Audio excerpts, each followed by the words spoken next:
Good morning, dreamers. How are you today? I hope you are doing well. Things are a little bit different here. I'm multitasking.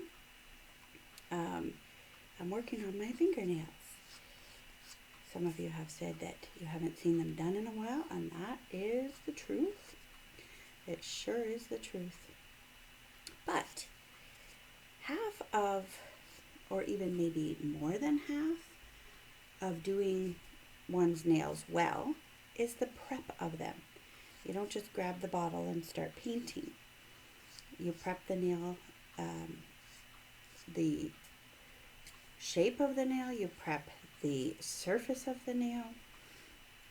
All of those things have to occur before you can actually start to put the color on. And it got me thinking of something I wanted to share with you this morning. And it's just that sometimes we pray and we pray and we pray and we want a miracle. And we want this miracle now. We want beautiful looking situation. And right in this world that we live in right now, we know that things are very stressful and things are taking um, a lot of things out of the ability for people to cope, right? And so we want miracles and we pray and we pray and we pray. God is still a God of miracles. Trust me. I've experienced enough of my own to know that that is the case. However, God also is a team player. His very identity of being one being with multiple persons, this is not some form of cosmic DID we're talking about. We're talking about the fact that he's a team player.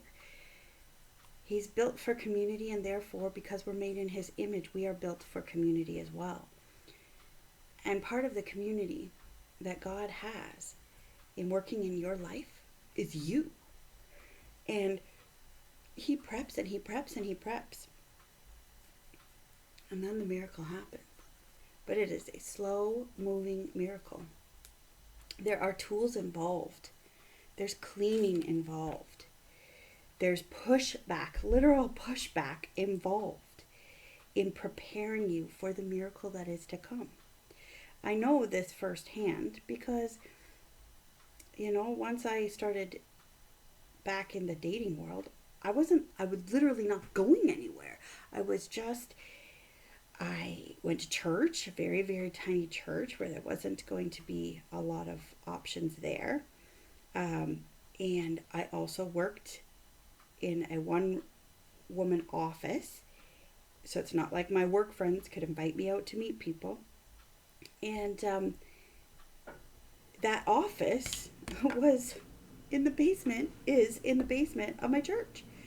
And so I'm literally in the same 2.5 kilometer radius, and I knew it would take a miracle.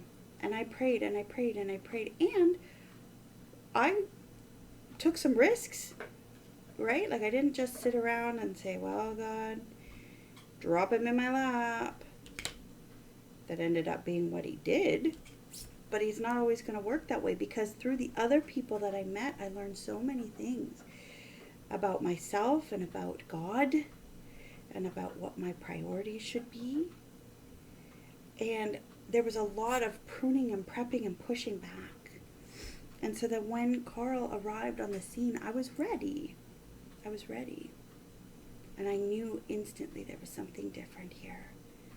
I did. It was not one of those love at first sight moments, but it was pretty close. But that's because we'd already gotten to know each other very, very well through phone call, through text. And the joys of his job is, as frustrating as his job has been as a trucker lately, the joys of it is he's on the road so much that we have to learn to communicate. We have to, and tone means everything. When you're on the phone with someone in the late night, when you're tired after a long day of work, you learn what is really, really important. And it's because of all that pushback and all that prep work that God did in me through some really some were really terrific people that just were not the right match for me. And then there were some that weren't really terrific people. But every person I met, I learned something from them. And it prepared me for when I meet my miracle. So if you're waiting on a miracle today, don't fret. Allow God to do in you what you want to do. What do you want me to learn from this, God? What do you want me to learn from this? It's a big question. Don't ask it unless you actually want to learn, because He's going to teach you. Know that I love you, and maybe, just maybe, I'll have some purple nails for you in the morning.